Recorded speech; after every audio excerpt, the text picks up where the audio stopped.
Į sceną noriu pakviesti Lietuvos Respublikos prezidentą Gitaną Nausėdą tarti sveikinimo žodį, taip pat ir artėjančios tarptautinės pagyvenusių žmonių dienos proga. Prezidente.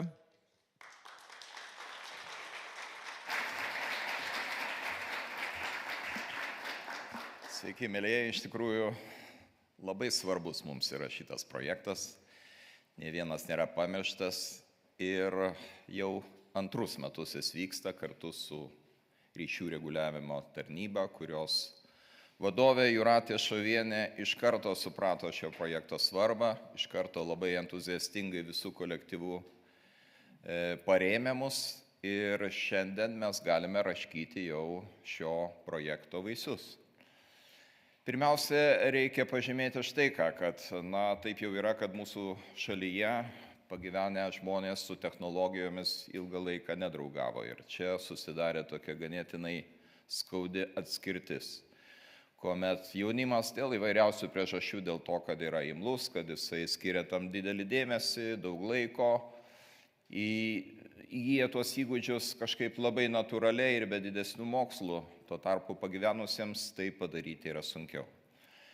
Ir mes manome, kad tai yra svarbu dėl daugybės priežasčių. Pirmiausia, dėl elementaraus patogumo, kadangi šiandien turbūt daug operacijų yra persikilusios į elektroninę erdvę ir iš tikrųjų padaryti tą fiziškai kartais net nelabai yra įmanoma.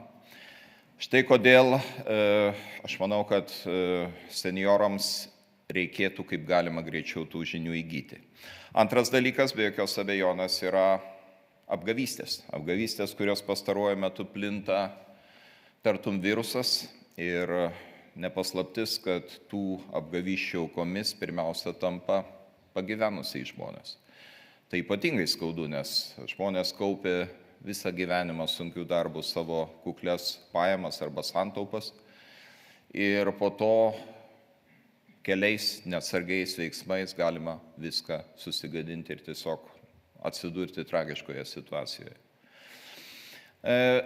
Statistika rodo, kad rezultatai jau yra pastebimi, tačiau dėja pagal tokį rodiklį kaip antai bazinis skaitmeninių įgūdžių lygis, juo gali pasigirti tik tai 15% 65–74 metų žmonių.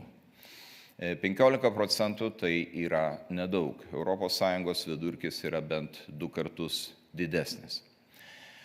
Tačiau dar vienas aspektas, kurį mes dažnai nutylėme, tačiau man atrodo, jis taip pat yra labai svarbus. Aš ir pats esu lankęsis tokiuose skaitmeninių įgūdžių kursuose arba bent jau prisilietęs prie jų lankydamasis įvairiuose Lietuvos regionuose. Ir man tiesą sakant buvo gražu matyti, kaip senjorai mokosi, kaip nuotaikingai jie tai daro, kaip jie džiaugiasi tais įgūdžiais, kuriuos įgyja. Ir tai tampa tokia savotiška bendradarbiavimo arba gyvenimo kartu, mokymosi kartu forma. Tikrai labai patraukli ir tikrai labai nuotaikinga. Tai šitą aspektą aš tikrai pabrėžčiau ir pabrėžčiau taip pat ir tai, kad labai aktyviai šitą projektą įsitraukė viešosios bibliotekos.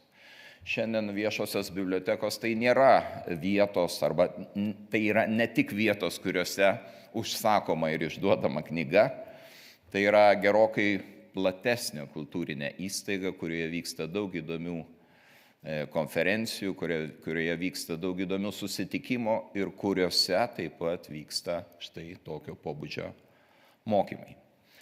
Tai šiandien man norisi padėkoti visiems. Pirmiausia, aišku, ryšių reguliavimo tarnybai, kuri aktyviai įsijungė į projektą, viešosioms bibliotekoms, visiems neabejingiems žmonėms.